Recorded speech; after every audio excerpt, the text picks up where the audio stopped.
إن الحمد لله نحمده ونستعينه ونستغفره ونعوذ بالله من شرور أنفسنا ومن سيئات أعمالنا من يهده الله فلا مضل له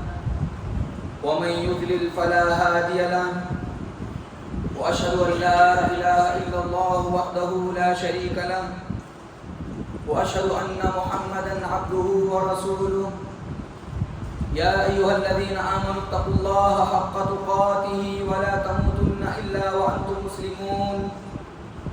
يا أيها الناس اتقوا ربكم الذي خلقكم من نفس واحدة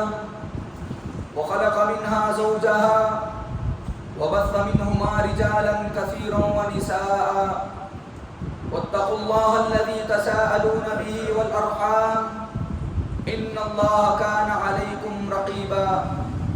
يا أيها الذين آمنوا اتقوا الله وقولوا قولا سديدا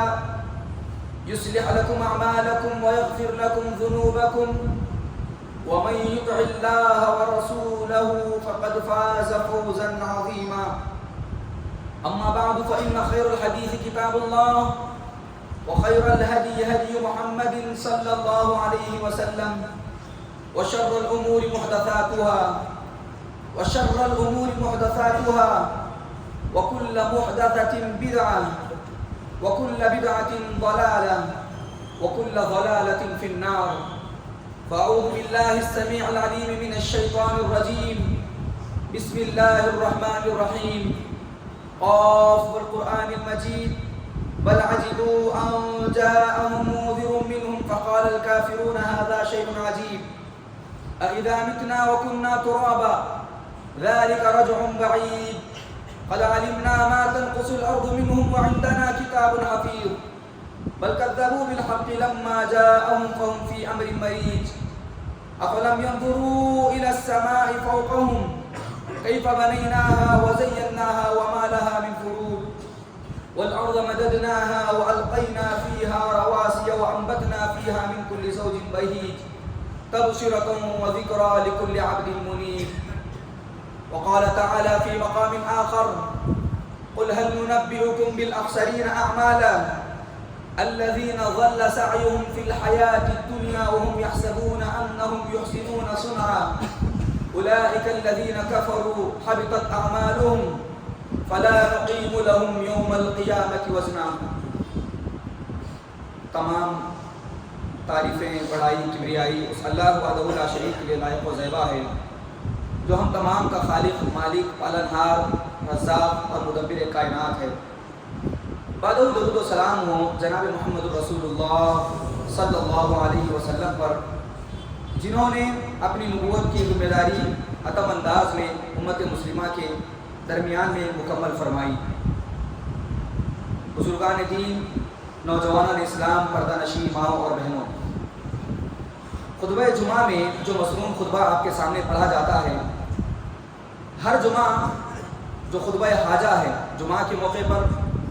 خطبہ نکاح کے موقع پر یا مختلف مناسبتوں سے جب کبھی خطیب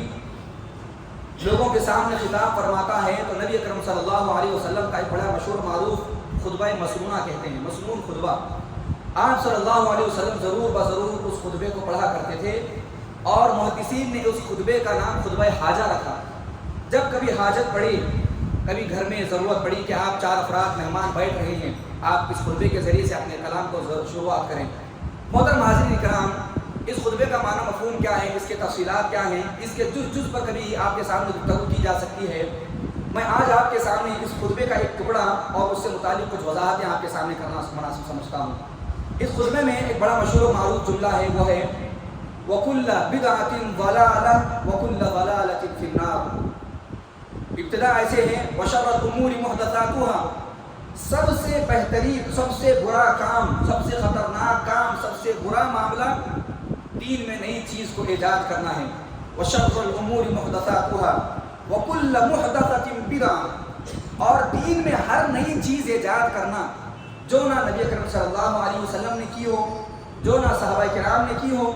اور جو نہ ہی تابعین نے کی ہو، تابعین نے کی ہو، یہ ایسی چیز نئے انداز میں ایجاد کرنا اور اس کو دین سمجھ کر کرنا، شریعت سمجھ کر کرنا، اسلام سمجھ کر کرنا، یہ محدثہ کہا جاتا ہے۔ وَكُلَّ مُحْدَثَةٍ بِدْعَةٌ، اور دین میں ہر نئی چیز کو ایجاد کرنا بدعت ہے۔ وَكُلَّ بِدْعَةٍ ضَلَالَةٌ، اور ہر بدعت گمراہی ہے، گمراہی کا راستہ دکھاتی ہے، برائی کا راستہ دکھاتی ہے۔ وَكُلَّ ضَلَالَةٍ فِي النَّارِ، اور ہر گمراہی انسان کو جہنم میں لے جانے والی ہے۔ محترم حاضرین کرام، ہم جس معاشرے میں زندگی گزارتے ہیں، اسلام میں اللہ سبحانہ و تعالیٰ نے شروع دن سے 12 مہینے رکھے ہیں۔ اب لوگوں نے ان 12 مہینوں میں، ان کے ایام میں، ان کے گھڑیوں میں، مختلف اوقات میں، مختلف مناسبتوں سے، بچے کی پیدائش سے لے کر اس کی جوانی سے لے کر اس کی شادی سے لے کر اور اس کے بوڑھے ہو کے مرنے سے لے کر یہاں تک کہ نماز، روزہ، صدقہ، خیرات، ہر چیز میں لوگوں نے بدعتیں ایجاد کر لی ہیں۔ اور بدعتیں ایجاد کرنے کے بعد جو بدعتی حضرات ہیں، جو دین میں نئی نئی چیزیں ایجاد کرتے ہیں، وہ دین کو اتنا بڑے پیمانے پر پیش کرتے ہیں کہ جو لوگ کتاب و سنت پر عمل کرتے ہیں وہ اپنے آپ کو ہلکا سمجھتے ہیں کہ کیا واقعتاً یہی محب رسول ہیں، کیا واقعتاً یہی دین پر عمل کرنے والے ہیں۔ اور جو لوگ ان کی بدعتوں پر عمل نہیں کرتے ہیں ان پر طعن و تشنیع کرتے ہیں، ان پر انگلیاں اٹھاتے ہیں، ان کے اسلام پر، ان کے ایمان پر جو ہے طعن و تشنیع کرتے ہیں اور جو ہے ان کے ایمان پر کلام کرتے ہیں۔ محترم حاضرین کرام، آئیے میں آج آپ کے سامنے بتاتا ہوں کہ دین میں نئی چیز ایجاد کرنا، اس پر عمل کرنا کتنا بڑا گناہ ہے، اور خصوصاً اس خطبہ جمعہ میں بدعتی کا انجام کیا ہوگا، قیامت میں اللہ سبحانہ و تعالیٰ بدعتی کے ساتھ کیا معاملہ کرے گا، میں آج اس دلائل کی روشنی میں آپ کے سامنے کچھ گفتگو فرماؤں گا۔ بدعت، اس کا لغوی معنی جو ہے، جو ڈکشنری میں بدعت کا معنی لیا جاتا ہے، کسی بھی چیز کو ایجاد کرنا، جیسا کہ اللہ سبحانہ و تعالیٰ نے قرآن مجید میں ارشاد فرمایا کہ بدیع السماوات والارض، اللہ سبحانہ و تعالیٰ زمین و آسمان کو پیدا کرنے والا ہے، یعنی اس سے پہلے زمین و آسمان کا کوئی نقشہ نہیں تھا، اللہ نے اس کو بنایا، اسی لیے اللہ نے کہا کہ بدیع السماوات والارض۔ اس کا اصطلاحی معنی شریعت میں جو بدعت کا معنی لیا جاتا ہے، محدثین نے بیان فرمایا کہ ما احدث فی الدین علی خلاف ما کان علیہ النبی صلی اللہ علیہ وسلم واصحابہ، جو کوئی کام، جو کوئی عمل اس سے پہلے نہ ہی نبی نے کیا ہو، نہ ہی صحابہ کرام نے کیا ہو، کوئی کام نہ ہی نبی نے بتایا ہو، نہ ہی صحابہ کرام نے عمل کیا ہو، کوئی کام نہ ہی نبی نے اس کی وضاحت کی ہو، نہ ہی آپ نے عمل کیا ہو، نہ ہی صحابہ کرام نے عمل کیا ہو، ایسا کام انجام دینا،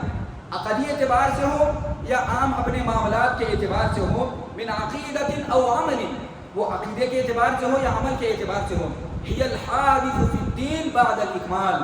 دین کے مکمل ہونے کے بعد اگر کوئی آدمی ایسا کام انجام دیتا ہے تو اس کو بدعت کہا جاتا ہے۔ یہ بدعت کی لغوی تعریف ہے، اصطلاحی تعریف ہے۔ محترم حاضرین کرام، اور بدعتی اس آدمی کو کہا جاتا ہے جو آدمی دین میں نئی چیز کو ایجاد کر کے اس کو ترویج کرتا ہے، اس کی نشر و اشاعت کرتا ہے، اس کو پھیلاتا ہے، اس کو دین کے دلائل کے ساتھ جوڑتا ہے اور یہ بتاتا ہے کہ یہ اللہ کے رسول کی سنت ہے، یہ نبی کا طریقہ ہے، یہ قرآن کا حکم ہے، جبکہ نہ ہی نبی نے اس کو کیا ہوگا، نہ ہی صحابہ کرام نے اس کو کرنے کا حکم دیا ہوگا اور نہ ہی صحابہ کرام نے کیا ہوگا۔ اور جو آدمی ان بدعتوں پر، ان گمراہیوں پر، ان غلط کاموں پر عمل کرتا ہے، اس کو اپنی زندگی میں لاتا ہے، اس کو دین سمجھتا ہے، ایسے آدمی کو بدعتی کہا جاتا ہے۔ محترم حاضرین کرام، میں یہ خطبہ اپنا شروع کرنے سے پہلے 4 باتیں بنیادی طور پر آپ کے سامنے بیان فرماتا ہوں۔ سب سے پہلی بات یہ ہے کہ ہمیں معلوم ہونا چاہیے شریعت سازی کا حق، لا بنانے کا حق، کوئی بھی رول اسلام میں لانا یا کسی بھی رول کو ختم کرنا، اس کا حق صرف اور صرف اللہ سبحانہ و تعالیٰ کو ہے۔ اگر کوئی آدمی دین میں کوئی نئی چیز ایجاد کرتا ہے، دین میں کوئی نئی چیز کو بناتا ہے، تو گویا کہ وہ اللہ سبحانہ و تعالیٰ کے قائم مقام بننے کی کوشش کر رہا ہے، اگرچہ کہ وہ اپنی زبان حال سے نہیں کہتا، لیکن اس کا عمل یہ کہتا ہے، اس کی زبان سے جو وہ اپنے دین میں، اپنی بدعتوں میں لوگوں کو بلاتا ہے، گویا کہ وہ کہتا ہے کہ اللہ نے یہ حکم نہیں بیان فرمایا، نبی نے یہ حکم نہیں بیان فرمایا، یہ اللہ سبحانہ و تعالیٰ نے اس حکم کو نہیں بیان فرمایا جو میں آپ کے سامنے بیان فرما رہا ہوں۔ ہمیں بنیادی طور پر یہ اصول معلوم ہونا چاہیے کہ شریعت سازی کا حق صرف اور صرف اللہ سبحانہ و تعالیٰ کو ہے۔ نبی اکرم صلی اللہ علیہ وسلم کا واقعہ دیکھیے، سورہ تحریم میں اللہ سبحانہ و تعالیٰ نے نبی اکرم صلی اللہ علیہ وسلم کی کیسے گرفت فرمائی کہ یا ایھا النبی لما تحرم ما احل اللہ لک، اللہ کے رسول صلی اللہ علیہ وسلم کسی بیوی کے پاس سے شہد کھا کر آتے دو بیویوں نے حضرت حفصہ رضی اللہ عنہ اور حضرت عائشہ رضی اللہ عنہ آپس میں گفتگو کر لی کہ جب نبی ہمارے پاس آئیں گے تو تم کہہ دو کہ آپ کے منہ سے جو ہے مغافیر کی بو آ رہی ہے۔ نبی اکرم صلی اللہ علیہ وسلم اپنی ایک بیوی کے پاس سے شہد کھا کر گئے، جب دوسری بیوی کے پاس حضرت حفصہ رضی اللہ عنہ کے پاس گئے تو انہوں نے کہا کہ آپ کے منہ سے مغافیر کی بو آ رہی ہے، تو اللہ کے رسول صلی اللہ علیہ وسلم نے اپنے اوپر شہد کھانے کو حرام قرار دے دیا۔ تو ایسے موقع پر اللہ سبحانہ و تعالیٰ نے نبی اکرم صلی اللہ علیہ وسلم کی گرد فرمائی، یا ایھا النبی، اے نبی، لما تحرم ما احل اللہ لک، جس چیز کو اللہ نے حلال کیا ہے، جس چیز کو اللہ نے جائز قرار دیا ہے، آپ اس کو کیسے حرام کر سکتے ہو؟ اور اسی طرح سے اللہ نے یہ بھی کہا کہ جس چیز کو اللہ نے حرام کیا ہے اس چیز کو کوئی بھی بندہ حلال نہیں کر سکتا۔ تو بنیادی طور پر یہ اصول ہمیں معلوم ہونا چاہیے، شریعت سازی کا حق صرف اور صرف اللہ سبحانہ و تعالیٰ کو ہے۔ محترم حاضرین کرام، ایک دوسری بات ہمیں معلوم ہونی چاہیے کہ اللہ سبحانہ و تعالیٰ نے اس دین کو امت مسلمہ کے لیے نبی اکرم صلی اللہ علیہ وسلم کی موجودگی میں مکمل فرما دیا ہے۔ اب دین میں نبی کے انتقال کے بعد، نبی کے رحلت کر جانے کے بعد، آپ صلی اللہ علیہ وسلم کے وفات پانے کے بعد کوئی نئی چیز ایجاد کرنے کی ضرورت نہیں ہے، کوئی نئی چیز بنانے کی ضرورت نہیں ہے، کوئی نیا فارمولہ لانے کی ضرورت نہیں ہے، اور نہ ہی کوئی نیا طریقہ، نئی چیزیں، نئی ریلیاں، نیا طریقہ لا کر لوگوں کو اس پر ابھارنا اور یہ کہنا کہ اس سے تمہاری نجات ہے، اس میں تمہارے لیے خیر ہے، یہ اللہ کے رسول صلی اللہ علیہ وسلم نے جب نہیں بتایا ہے تو یاد رکھنی کسی بھی اعتبار سے وہ ہمارے لیے خیر کا باعث نہیں ہو سکتا۔ معلوم یہ ہوا اللہ سبحانہ و تعالیٰ نے نبی اکرم صلی اللہ علیہ وسلم کی زبانی سے خطبہ حجۃ الوداع میں یہ آیت نازل فرمائی۔ اس آیت کو آپ ذرا غور سے سنیے۔ اللہ نے کہا نبی اکرم صلی اللہ علیہ وسلم کی زبانی سے، الیوم اکملت لکم دینکم، اے لوگوں آج کے دن تمہارے لیے دین مکمل ہو چکا ہے، واتممت علیکم نعمتی، اور تمہارے لیے دین سے متعلق جتنی بھی نعمتیں ہیں اللہ نے مکمل فرما دی ہے، وَرَضِيتُ لَكُمُ الْإِسْلَامَ دِينًا، اور اللہ سبحانہ و تعالیٰ نے تمہارے لیے دین اسلام کو پسند فرمایا ہے۔ اسی طرح سے ایک حدیث میں نبی اکرم صلی اللہ علیہ وسلم، ترغیب و ترہیب کی حدیث ہے، نبی اکرم صلی اللہ علیہ وسلم نے بڑے صاف الفاظ میں یہ ارشاد فرمایا کہ لَيْسَ مِنْ عَمَلٍ يُقَرِّبُ مِنَ الْجَنَّةِ إِلَّا قَدْ أَمَرْتُكُمْ بِهِ، جو کوئی بھی عمل بندے کو جنت میں لے جانے والا ہوگا میں نے اس کا تمہیں حکم دے دیا ہے۔ جو کوئی بھی عمل جو تمہیں جنت کی طرف لے جانے والا ہوگا، جنت کا حقدار بنائے گا، میں نے اپنی احادیث مبارکہ کے ذریعے سے تمہیں واضح فرما دیا ہے۔ اور اسی طرح سے نبی نے یہ بھی بیان فرمایا، وَلَا مِنْ عَمَلٍ يُقَرِّبُ إِلَّا النَّارِ إِلَّا وَقَدْ نَهَيْتُكُمْ عَنْهُ، اور جو کوئی بھی عمل تمہیں جہنم کی طرف لے جائے گا میں نے اس کی تمہارے سامنے وضاحت فرما دی ہے۔ تو معلوم یہ ہوا، دوسری بات یہ ہے کہ اللہ کے رسول صلی اللہ علیہ وسلم کے ذریعے سے اللہ سبحانہ و تعالیٰ نے دین کو مکمل فرما دیا ہے۔ تیسری بنیادی بات ہمیں معلوم ہونی چاہیے کہ محترم حاضرین کرام، دین میں نئی چیز ایجاد کرنا بدعت ہے، اور یہ بدعتی یہ کہتا ہے دین میں کسی بھی نئی چیز کو ایجاد کر کے یہ کہنا کہ میں نے یہ چیز کو ایجاد کیا ہے، تو گویا کہ یہ نبی اکرم صلی اللہ علیہ وسلم کی نبوت پر انگلی اٹھانا ہے، اور اللہ نے جو اس شریعت کو مکمل کیا ہے اللہ سبحانہ و تعالیٰ کے خلاف انگلی اٹھانے کے برابر ہیں۔ نبی حضرت امام مالک رحمۃ اللہ علیہ بیان فرماتے ہیں، من ابتدع فی الاسلام بدعۃ یراها حسنۃ، کوئی بھی آدمی دین میں نئی چیز کو ایجاد کرتا ہے اور سمجھتا ہے کہ یہ بڑی اچھی چیز ہے، اس چیز کو کرنے سے نبی کو ثواب ملتا ہے، نبی کو جو ہے اس سے خوشی ہوتی ہے، ہم نبی کے امتی ہیں، نبی کے حق میں یہ کام کرنا چاہیے، یہ چیز ہمارے لیے ثواب کا باعث ہو سکتا ہے، خیر کا باعث ہو سکتا ہے۔ کوئی بھی آدمی اچھائی کی نیت سے دین میں کوئی نئی چیز کو ایجاد کرتا ہے، یراها بدعۃ حسنۃ فقد زعم ان محمد رسول اللہ صلی اللہ علیہ وسلم خان الرسالۃ، گویا کہ اس نے اس بات کا گمان کیا ہے کہ نبی نے اپنی رسالت میں خیانت کی ہے، نبی نے اپنی رسالت کو مکمل نہیں کیا ہے، جو یہ آج بدعتی آ کر اپنے جو ہے کردار سے نبی کی نبوت کو جو ہے مکمل کرنے کی کوشش کر رہا ہے۔ کیونکہ اللہ سبحانہ و تعالیٰ نے ارشاد فرمایا کہ الیوم اکملت لکم دینکم واتممت علیکم نعمتی ورضیت لکم الاسلام دینا۔ یہ تیسری بات تھی۔ چوتھی بنیادی بات ہمیں معلوم ہونا چاہیے، ہم دنیا میں جو بھی عمل کرتے ہیں،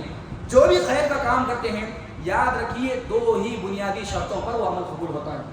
یہ بات ہم تمام کو معلوم ہونی چاہیے۔ آپ کتنا بھی بڑا عمل کر لیں، کتنی بھی بڑی مجلس لگا لیں، کتنی بھی بڑی نبی کے نام پر محفل سجا لیں، اگر یہ عمل تو کوئی بھی عمل کیوں نہ ہو دو شرطوں سے خالی ہوگا تو وہ عمل کتنا بڑا کیوں نہ ہو اللہ کے پاس وہ عمل قابل قبول نہیں ہوتا۔ پہلی شرط آپ کے اندر وہ عمل کرنے سے متعلق اخلاص ہونا چاہیے،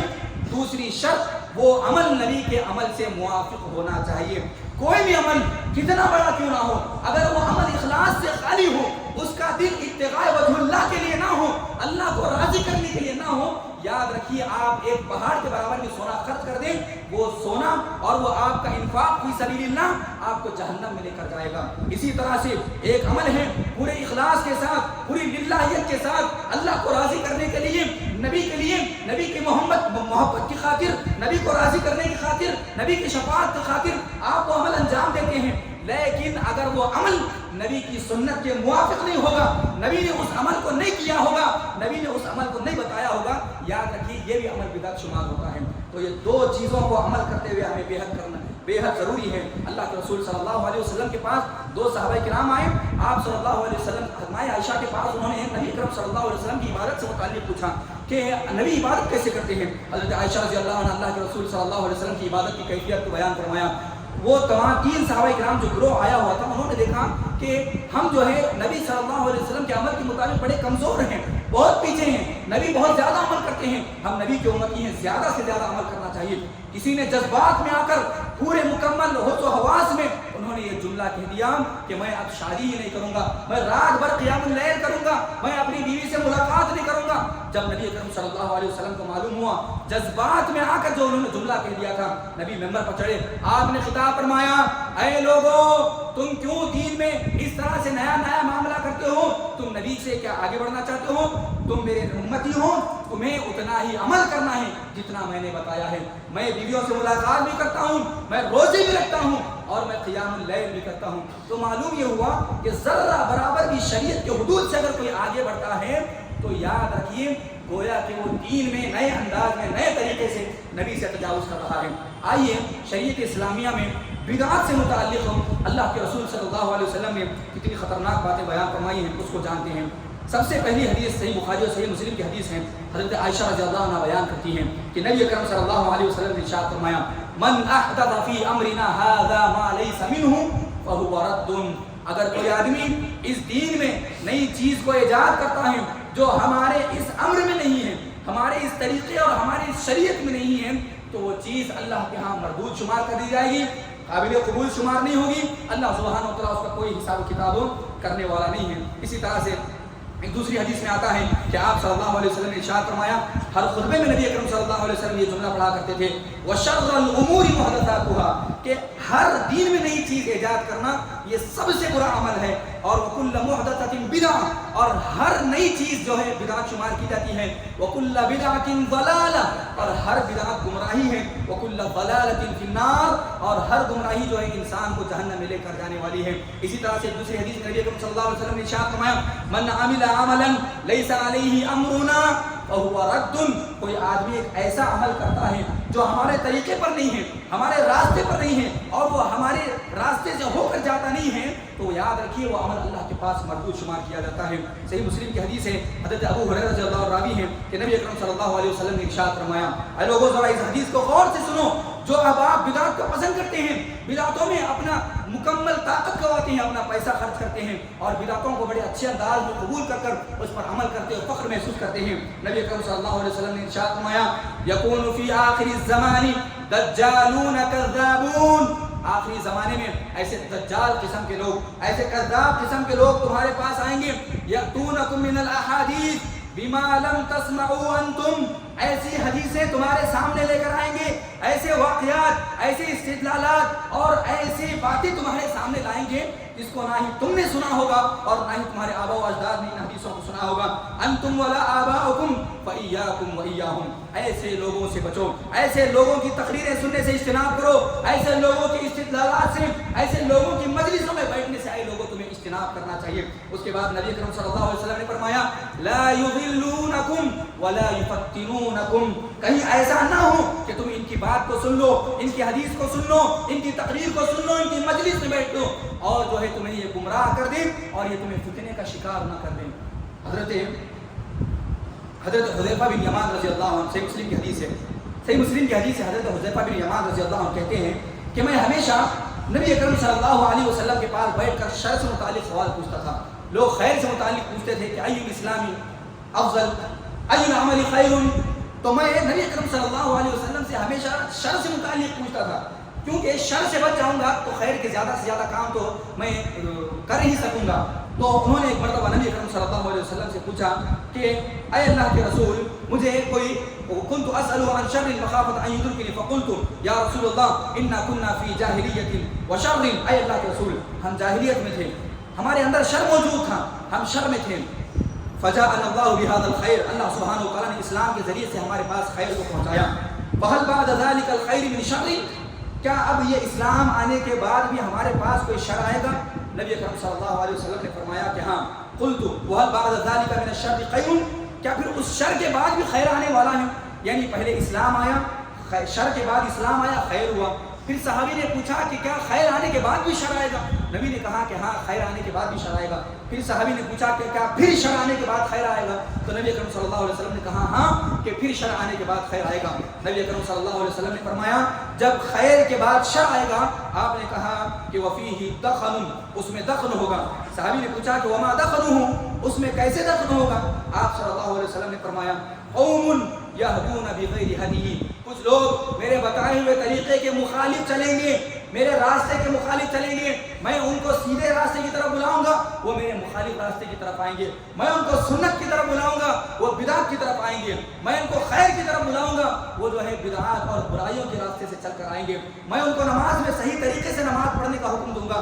اور اعمال میں تمام کے تمام اعمال کو سنت کے مطابق عمل کرنے کا صحیح طریقہ سکھاؤں گا، وہ میرے مخالف راستے سے آئیں گے، دین میں نئے نئے طریقے ایجاد کر لیں گے۔ نبی نے فرمایا ایک ایسی قوم ہوگی یہدون بغیر ہدی تعرف منہم وتنکر، تم جو ہے ان کی بعض چیزوں کو اچھا سمجھو گے اور بعض چیزوں کو تم ان کو برا سمجھو گے۔ قلت فهل بعد ذلك الخير من شر، قال نعم، ان میں سے بعض ایسے لوگ ہوں گے، بعض ایسے مقرر ہوں گے، بعض ایسے دعات ہوں گے، دعات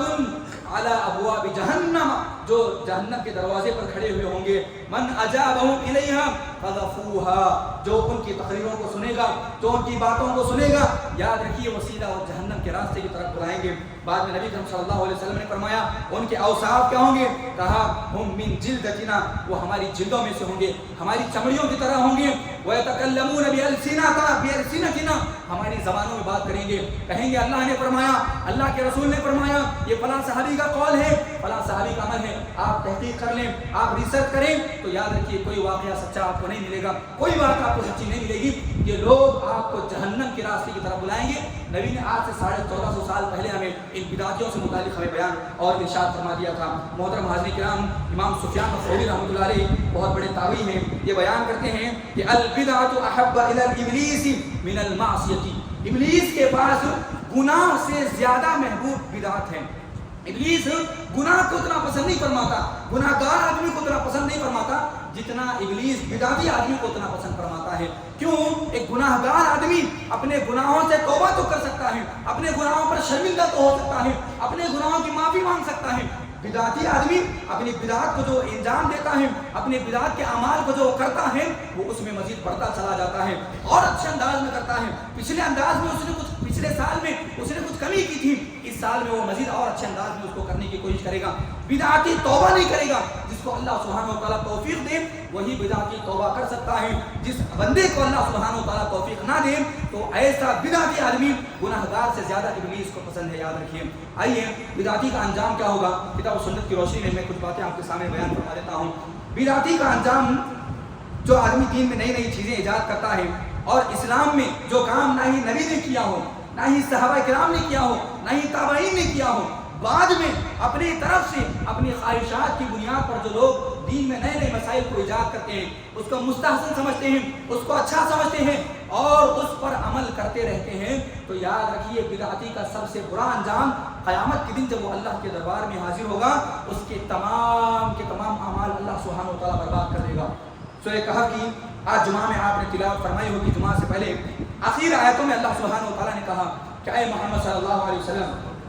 قل، کہہ دیجئے، هل ننبئکم بالاخسرین اعمالا، کیا ہم ان لوگوں کے بارے میں آپ کو باخبر نہ کریں، ہم ان لوگوں کے بارے میں آپ کو نہ بتائیں جو عمل کے اعتبار سے جب اللہ کے دربار میں حاضر ہوں گے تو خسارہ اٹھانے والوں سے شمار کیے جائیں گے۔ ان کا عمل کوئی اللہ کے پاس قابل قبول نہیں ہوگا، اللہ ان کے عمل کو کسی بھی اعتبار سے شمار نہیں فرمائے گا۔ الذین ضل سعیہم فی الحیاۃ الدنیا وهم یحسبون انہم یحسنون صنعا،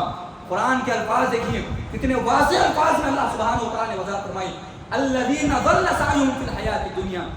جن کی دنیاوی زندگی اس کوششوں میں لگی کہ وہم یحسبون انہم یحسنون صنعا، اللہ کے راستے سے ہٹ کر، نبی کے طریقے سے ہٹ کر انہوں نے کوشش کی اور وہ یہ سمجھ رہے تھے، یحسبون، وہ گمان کر رہے تھے وہ اچھا کام کر رہے ہیں، یحسبون انہم یحسنون صنعا اولئک الذین کفروا حبطت اعمالہم، یہی وہ لوگ ہیں جنہوں نے اللہ کی آیتوں کو جھٹلایا ہے اور نبی کے پیغامات کو جھٹلا کر حبطت اعمالہم، اپنے تمام کے تمام اعمال کو ضائع کر لیا ہے، فلا نقیم لهم یوم القیامت وزنا، قیامت کے دن جب ترازو رکھا جائے گا تو ان کے اعمال کو ذرہ برابر بھی نہیں تولا جائے گا، اس سے بڑا بدعتی کے لیے کیا خسارے کی بات ہو سکتی ہے۔ اسی طرح سے اللہ سبحانہ و تعالیٰ نے سورہ غاشیہ میں ارشاد فرمایا، هل اتاک حدیث الغاشیہ وجوہ یومئذ خاشعہ عاملۃ ناصبہ تصلی نارا حامیہ، قیامت کے دن کچھ لوگ ایسے آئیں گے، حل اتا، کیا تمہارے پاس، اللہ سبحانہ و تعالیٰ نے فرمایا کیا تمہارے پاس چھپے ہوئے معاملے کی بات نہیں آئی ہے، وجوہ یومئذ خاشعہ، بعض چہرے اس وقت میں بڑے ذلت کے ساتھ جھکے ہوئے ہوں گے، عاملۃ ناصبہ، اور یہ لوگ بڑے تھکے ماندہ ہوں گے، بڑی عبادتیں کیے ہوں گے، بڑے نبی کے نام پر، نبی کی احادیث کی بنیاد پر انہوں نے بہت زیادہ عمل کیا ہوگا، اپنے بدن کو تھکائے ہوئے، اپنے بدن کو جو ہے زیادہ سے زیادہ مشقت میں ڈالتے ہوئے اللہ کے پاس آئیں گے، تھکے ہوئے ہوں گے، عمل کیے ہوں گے، اور جو ہے اللہ کے سامنے وہ شرمندہ ہو کر جھکے ہوئے ہوں گے، عاملۃ ناصبہ تصلی نارا حامیہ، گرم اور سخت ترین عذاب میں اللہ سبحانہ و تعالیٰ ایسے لوگوں کو جلائے گا۔ اس میں مفسرین نے لکھا ہے کہ بدعتی احباب بھی اس میں ہوں گے جو دنیا میں محنت تو بڑی کریں گے، کوشش تو بڑی کریں گے، نبی کی محبت کے نام پر اعمال تو بڑے سے بڑے انجام دیں گے، لیکن اللہ کے دربار میں جب کھڑے ہوں گے یاد رکھیے وہ اللہ کے سامنے شرمندہ ہوں گے، اور پھر جو ہے اللہ سبحانہ و تعالیٰ ان کے اعمال کی بدولت ان کو جہنم میں ڈال دے گا۔ صحیح بخاری کی حدیث آتی ہے کہ نبی اکرم صلی اللہ علیہ وسلم نے ارشاد فرمایا کہ من احدث فی امرنا ھذا ما لیس منہ فہو رد۔ اب میں نے کچھ دیر پہلے بھی آپ کے سامنے حدیث فرمائی